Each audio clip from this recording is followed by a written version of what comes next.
council of churches came out to say, no man, what the government trying to do to dismantle the Integrity Commission, we cannot stay silent on it anymore.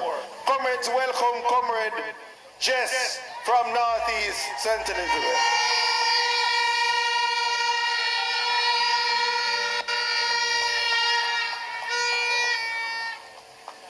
But the church couldn't keep silent anymore on what they saw this government trying to do to dismantle the Integrity Commission, to attack it, to undermine it.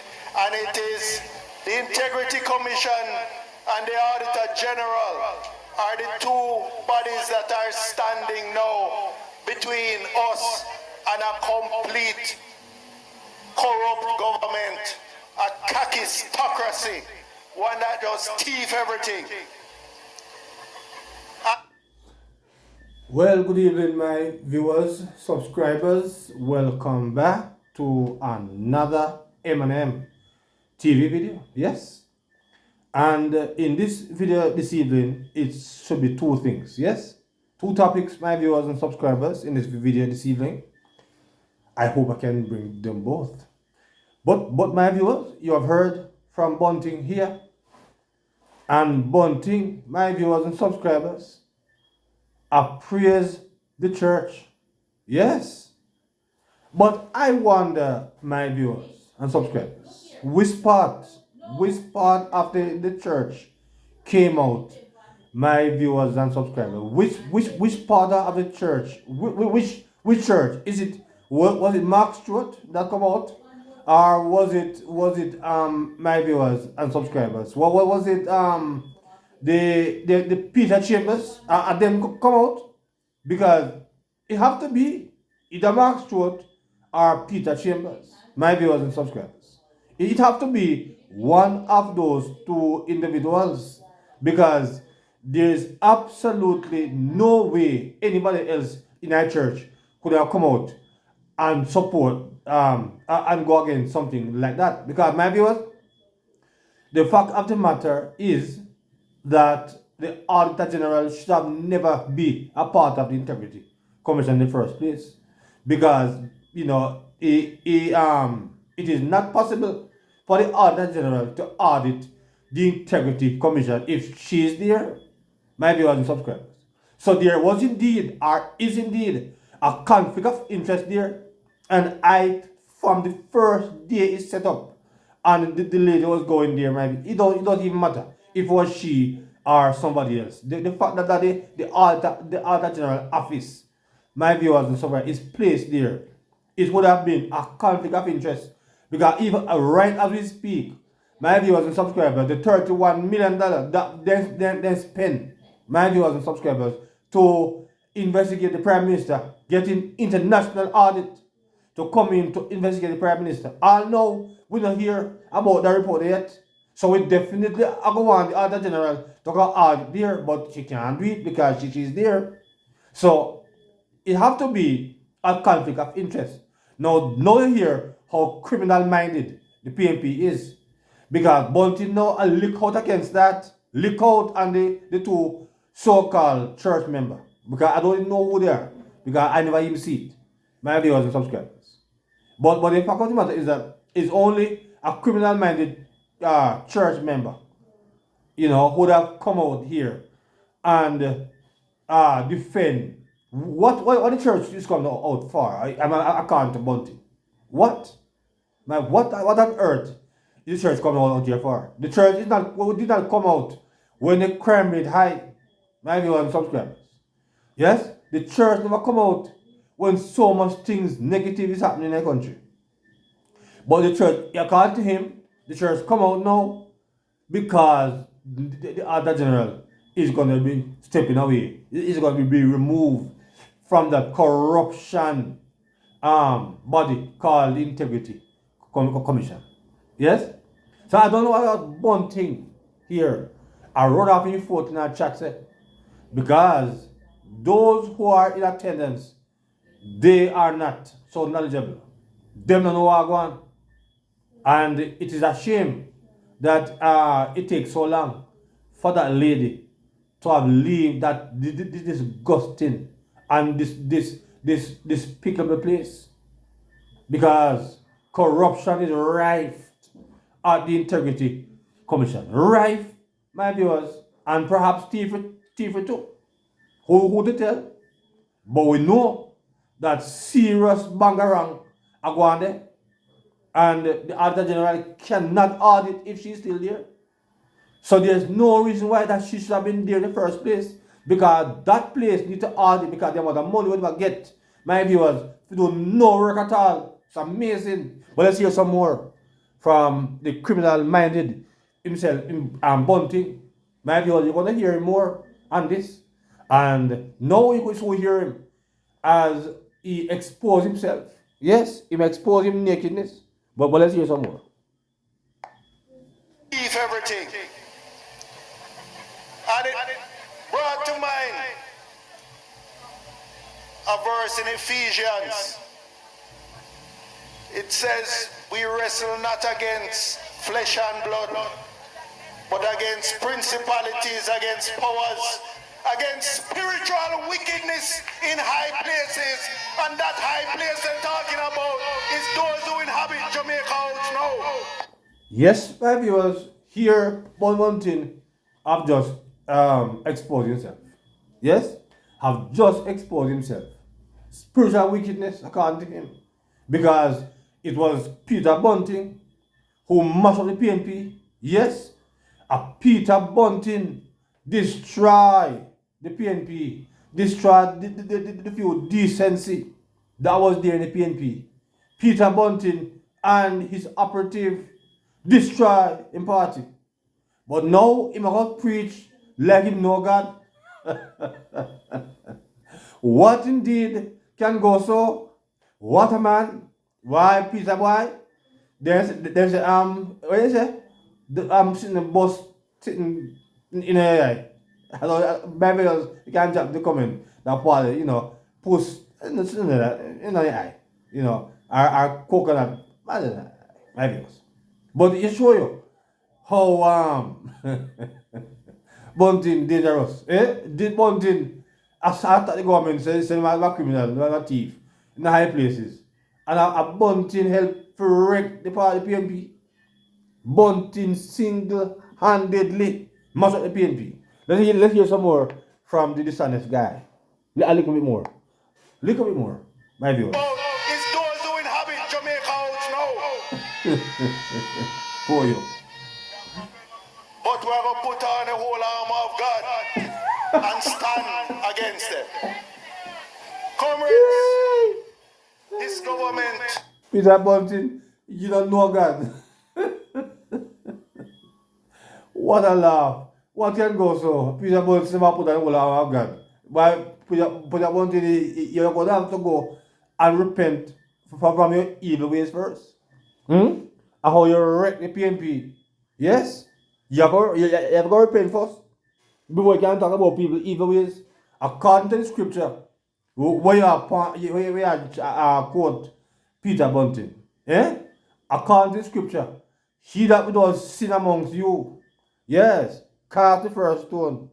You can't cast a stone, Peter Bunting. So let's hear a little bit more from it. This government will thief the free fertilizer that came for the farmers of St. Elizabeth and Manchester. Well, we don't know about government TV, no free fertilizer. We don't know nothing about that. My viewers and subscribers. So Bunting here is just running off his mouth because we are in the political silly season. Nevertheless, my viewers, that is Bunting for this evening. I'm going to know my viewers and subscribers. Let you listen to Sister Dian Jackson Miller as she weighs in, my viewers and subscribers, on the Dennis Chung's appointment. Yes, all of a sudden, my viewers and subscribers, all of the mainstream media personnel from TVJ and these stations are coming forward. Now you're going to hear this time from Sister Dian Jackson Miller as she weighs in on this matter, my viewers. So So let's get to the end this time.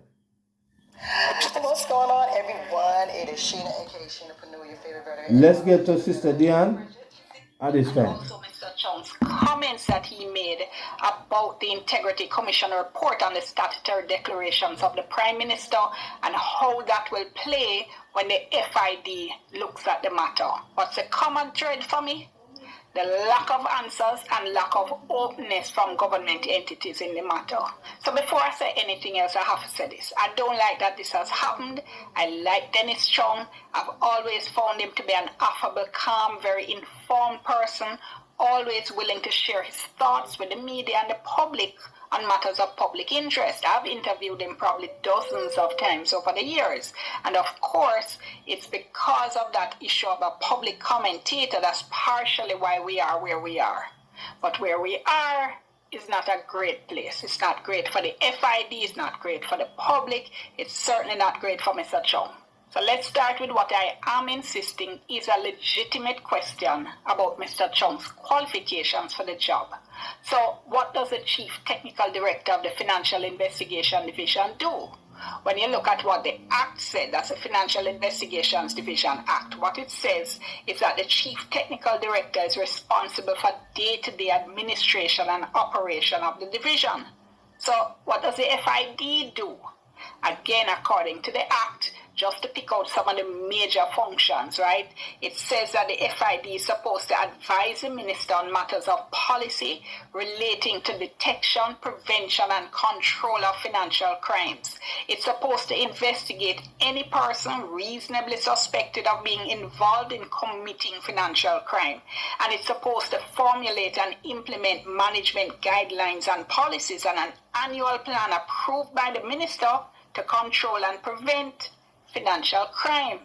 So it must be a legitimate question to ask about Mr. Chung's background in financial crime or anti-money laundering, because everything that the FID is supposed to do, advise the minister, investigate crimes as well as formulate policy, all of that has to do with financial crime. The Gleaner said that the requirement...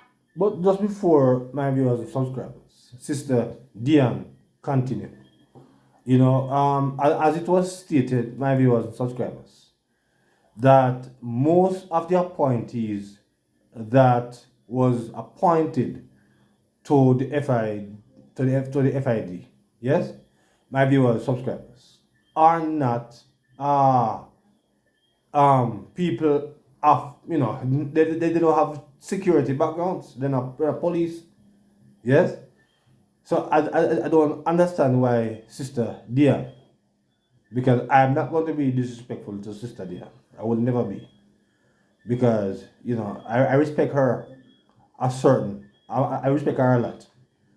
So I'm not going to, by any stretch of the imagination, be disrespectful to the lady.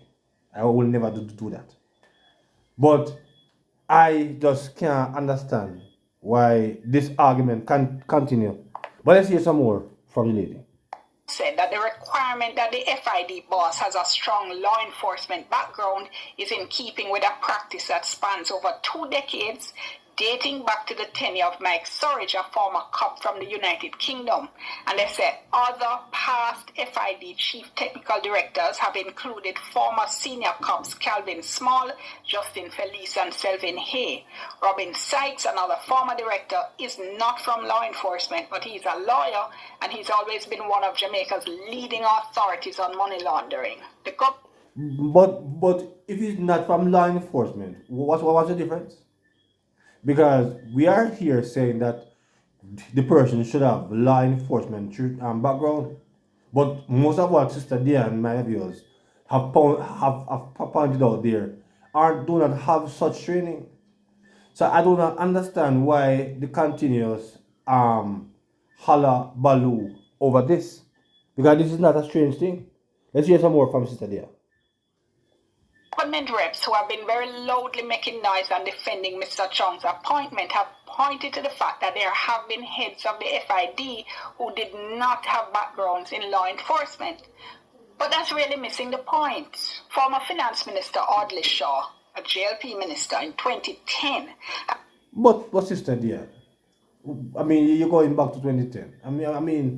I don't see at this time the relevance of that. I mean, this is some 15 years ago, and I'm sure many other persons was appointed to the FID.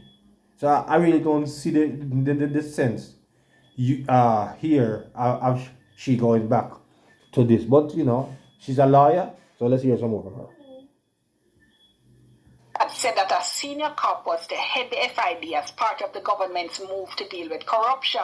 And Mr. Shaw also said at the time that it was a prudent move, makes sense, to make the police more involved in the operations of the FID. But so from 2010, we had the former finance minister telling us that it made sense to have a senior cop heading the entity that was dealing with the investigation of financial crime. The qualifications... But a senior cop, sister, dear. A senior cop don't have. I mean, most of these, some of these senior cops are not trained in finance. They don't have a finance degree. You know, when it comes down to financial matters, most of them are not financially trained. They don't have the financial ability as Dennis Chung. So we still would have been having a problem, sister, yeah, because if the person is supposed to have the finance background and the person don't have it, might have police training, but not the finance background, we still have a problem. So I don't understand, but let's hear some more from sister there at this time. Also has to be looked at along with the news that when the position was first advertised in the Gleaner in November 2024, that the requirement for the job was 12 years law enforcement experience, with 5 of those years at a senior level. Then now, when the job was re-advertised in January 2025, just 2 months later, the law enforcement qualification had been taken out and replaced by a requirement for senior managerial experience. So it's answering the wrong question to say that Mr. Chung is qualified to lead the FID, because we have previously had people who didn't have a career in law enforcement leading the FID. The right question is why in 2025, with money laundering such an enormous problem right across the world, with Jamaica just having been removed from the Financial Action Task Force's so-called grey list of countries. Those are countries that them say have deficiencies in their anti-money laundering, countering financing of terrorism regime. The question for us is, why would we want to weaken the qualifications for that job? And when you look at it, the qualifications have been weakened in reference to the job and the work of the FID. We know that Mr. Chung has a whole heap of very valuable qualities and qualifications, but his last job was General Secretary of the Jamaica Football Federation. The Observer looked at his background, for instance, and said that he has over 35 years experience in accounting and financial management. He's worked in the public sector, the private sector. He's a certified public accountant. He has a BSc and a master's in accounting. He's had several senior roles. He's been financial controller. He's been a consultant. For 4 years, he was chief executive officer of Supreme Ventures. Now look, those are good qualifications, right? But nowhere have we been told of any background he has in dealing with financial crime or anti-money laundering, which is the thrust of the FID. Will he be able to do the job? Well, he's an accountant, not like say a median hire, right? So with strong technical support, I suspect he will be able to do the job. How well? I don't know. Now, former opposition leader Dr. Peter Phillips said that Jamaica has been trying for a long time to develop as an international financial center. He said if you appoint Dennis Chung, you can kiss that goodbye. It's dead. It's going to make economic growth in Jamaica even harder to come by. Respectfully, that argument sounds completely over the top and exaggerated to me. I hardly think that the FID or the financial sector is going to collapse because of Mr. Chung. I do think the more relevant issue of concern is he the best fit for the job today? And that is a legitimate question. But it's a question we don't get no answer to. When the Gleaner asked the Services Commission, which was the entity that put out the 2 ads, what they were told is that they would be dealing with the Gleaner's questions as an Access to Information Act request. Now look, this is what government entities do. when they don't want to give you information that they have, or when it's right in front of them. That's because the Access to Information Act, which is an act that allows people to ask for and get documents that state agencies have in their possession, what the law says is that state agencies have 30 days to give you what you're asking for. Then at the end of the 30 days, they can say they need another 30 days. And they always do that when they don't want to give you whatever information it is you're asking for. And they do that all when they have the information right in front of them. That's because many government entities pay lip service to this idea that the public has a right to know what they're doing and a right to access documents that they have. They say it, they don't really believe it. This kind of behavior is an abuse of the spirit of the Access to Information Act, right? It goes completely against the principle of open government, which is supposed to encourage sharing information with the public that is held by public entities. And it's just a terrible move by the Services Commission, right? Because questions about the appointment of Mr. Chung to head the FID are legitimate questions. It doesn't matter who the questions come from, whether it come from journalists, whether it come from opposition politicians, it doesn't matter. Those are legitimate questions to ask about the current situation, and we still don't have an answer. Because we should have got an explanation as to why there wasn't a more robust search for the Chief Technical Director of the FID. Because running one ad, right, and then 2 months later, changing major qualifications for the position and running another ad, that does not constitute a robust search. That does sound like that was a serious search and they were seriously looking for people with law enforcement experience or experience in dealing with financial crime. The other legitimate question is how the FID with Dennis Chung at its head is going to deal with the Integrity Commission report on the statutory declarations of Prime Minister Andrew Holness. This is because when the Integrity Commission report first came out, Mr. Chung wasn't too impressed with the report, or at least some parts of it, right? Nationwide reported in September 2024 that Mr. Chung was questioning some of the claims in the report. He said the basis of the conclusions was dubious. So this brings up now the question of bias and whether Mr. Chung could be said to be biased if he now has to look at the issue of the Integrity Commission report. There are two types of bias that the law talks about, what is called actual bias and apparent bias. Now, actual bias is when it can be proven that the person is biased. That's usually very hard to do, so people usually focus on the other type of bias, which is called apparent bias. The courts have said that the test for apparent bias is whether the fair-minded and informed observer, having considered the facts, would conclude that there was a real possibility that the tribunal was biased. In other words, if somebody out the road, we have sense, look upon the situation and say, look like saying could have biased for true, that's apparent bias. So now, if you heard that Mr. Chung had raised concerns about the Integrity Commission report, then you heard that he's heading an agency that the very same Integrity Commission had asked to look at the very same report, would you say to yourself there's a real possibility here that he could be biased in his approach? And I think any reasonable person would have to say, yes, that is a real possibility. It's nothing personal. It's nothing against his character. It's just that when you look at the test, you would look at it and say there's a real possibility there that he could be biased. No, this is not a hypothetical issue. This is a real issue. The Integrity Commission sent the report to the FID and asked them to look at it. Now, the FID might decide to take it on. The FID might say they not take it on.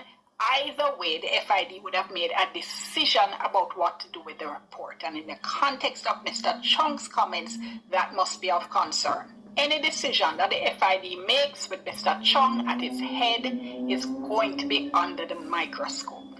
No, the argument is that Mr. Chung could recuse himself from any such decision or investigation into the Integrity Commission report on the Prime Minister. Recusing meaning to take away himself from this particular decision making, not from the agency as a whole. Recuse himself and make other people decide what to do with the report. And that is how you deal with these kinds of matters, and that normally does address the concern about bias, about apparent bias, unless the concern is that the issue is so big that it can't be dealt with by recusing oneself from a particular situation. But here's the thing, we haven't heard anything about how the FID plans to deal with this situation. Even when all the uproar was out there, and even when people were asking, hold on, what's going on? Mr. Chung, the FID, the Services Commission, they've gone into turtle mode, right? Defensive mode. Nah answer no question, nah do the interview, nah send out no statement. And I really don't think that's the way to go. I totally understand if Mr. Chung himself decides to stay silent, but the government officials involved in this have a duty to the public to tell us what is going on. What's the plan? This should have been a time for openness, not a time to hunker down and hope that the storm going past and then you can go about your business. It's worth pointing out as well that it's not just the opposition politicians that were raising some questions and concerns, civil society groups, National Integrity Action. But sister dear, National Integrity Action, them don't have no integrity. This is like, strange. I mean, this is a problem. I try to bring on the Prime Minister in the first place. So I don't know why you even mention them and civil society group. Of course, my viewers, the PNP is the main architect of this argument because them have done two protests already about it, and the Integrity Commission cannot talk about them because them set it up in the first place. So I don't know. But my viewers, let's hear a little bit more from Sister Dian and then I will close up the video after that. And concerns, civil society groups, National Integrity Action, Jamaica Accountability Meter Portal were also raising concerns and raising questions about the appointment of Mr. Chung. So the strategy here apparently was for the appointing entity to stay quiet, for them to send out the political spokesman, them to make noise and bad up anybody who raised concerns about the issue and to hope that the public would move on, right? 9 days, move on, which is going to happen because life moves on. Other things are going where you have to pay attention to. I think it was a bad strategy. It's a strategy that ignores the need for accountability of the entity that made the appointment and accountability and responsiveness on the part of the FID. We need to get to a better stage. These entities where feel somebody mustn't ask them no question. We need to move beyond that. You're doing taxpayers' business. Taxpayers have a right to ask questions and they have a right to get an answer. None of what has happened here is in the public interest. It's not in the interest of the FID and it's not in the interest of Mr. Chung. Gotta leave it there. Yes, my viewers, there you have it from Sister Dian Jackson Miller. But it is ironic, it is funny that when Reverend Eve Lawrence, Dayton Campbell's friend, was appointed, there was not this uproar about it because that was also a serious matter. But I found sometimes mainstream to be somewhat hypocritical because I did not hear. I don't know if there was a video that Sister Dian did on that particular appointment. I'm not sure, so I'm not going to attack the lady. That's not my style. So I will never do that. But I would want to, I'm going to have to check to see if Sister Dian did do a report and do a video on Renee Florence's appointment. So I'm going to check out my viewers. And if she do it, then I will come back with that video because I want to be very fair to the lady because. But if she didn't do a video like that, my viewers, it is show you that it is a bit hypocritical, my viewers and subscribers. But I would not disrespect Sister Dian because I respect her a lot. She's one of another fairly decent journalist that we have in our country. I mean, a lot of you might have other things to say about her, but as for me, I will never disrespect Sister Dian Jackson Miller. Neither will I ever disrespect Emily Shields. Never. Yes? So my viewers, that's the video discipline. Yes? So drop in the comments and tell me what you think about Bunting and crap and garbage. And tell me what you think about Sister Dian's reasoning, my viewers and subscribers, and that the continuous saga that have to do with Dennis Chung. So my viewers, until another video, please remember to like, share, subscribe to the channel. Yes? So until then, good evening.